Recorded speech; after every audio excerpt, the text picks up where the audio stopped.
Assalamualaikum warahmatullahi wabarakatuh. Semangat pagi dan salam sejahtera bagi kita semua. Perkenalkan, saya Abdul Wahyudi, berasal dari Regional 3 PTP 4 sebagai peserta PLDP angkatan 22 tahun 2022. Pada kesempatan ini, saya membahas tentang manajemen bisnis yang mengikuti dasar manajemen perkebunan, sistem perencanaan dan pengendalian manajemen, pengambilan keputusan dan penyelesaian masalah. Usaha perkebunan adalah usaha yang meliputi kebun dan pabrik. Ya, sesuai dengan sistem yang baku sehingga membentuk komunitas dan berinteraksi dengan lingkungan sekitar. Karakteristik proses bisnis perkebunan adalah keunikan dalam aspek sosial, budaya, dan politik. Keunikan karena ketidakpastian produksi, keunikan dalam campur tangan pemerintah, keunikan dalam struktur persaingan dan rantai pelaku usaha. SPPM atau Sistem Perencanaan dan Pengendalian Manajemen adalah suatu sistem integrasi antara perencanaan, proses, strategi, penganggaran, pencatatan, pertanggungjawaban dalam menjalankan organisasi agar perusahaan dapat mencapai tujuan secara efektif dan efisien.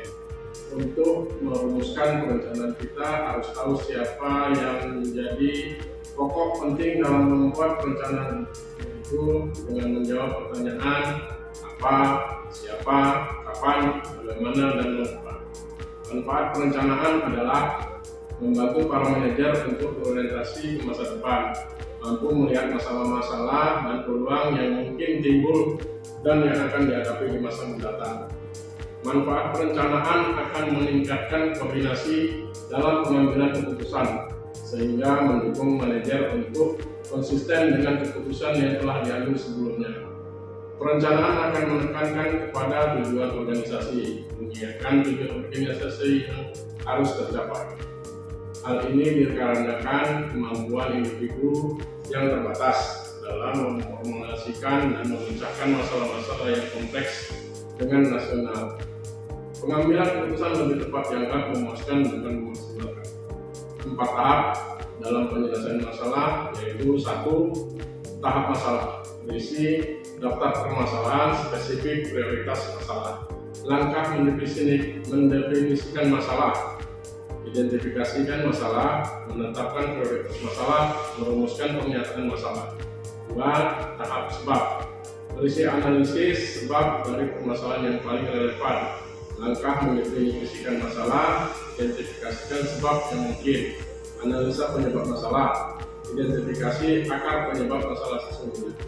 3. Tahap solusi, berisikan alternatif, solusi, dan solusi terbaik. Langkah menghasilkan solusi, mengembangkan alternatif solusi, mengidentifikasi berbagai alternatif solusi dengan berbagai metode. Memilih solusi terbaik dari berbagai alternatif solusi. Dipilih solusi terbaik mengacu pada sasaran pembahasan pilihan dan sasaran pembahasan menggunakan kriteria keinginan.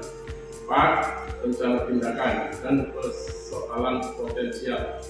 Rencana tindakan dari solusi terbaik dipilih, analisa persoalan potensial, berisikan detail rencana, kegiatan, dan merealisasikan solusi terpilih.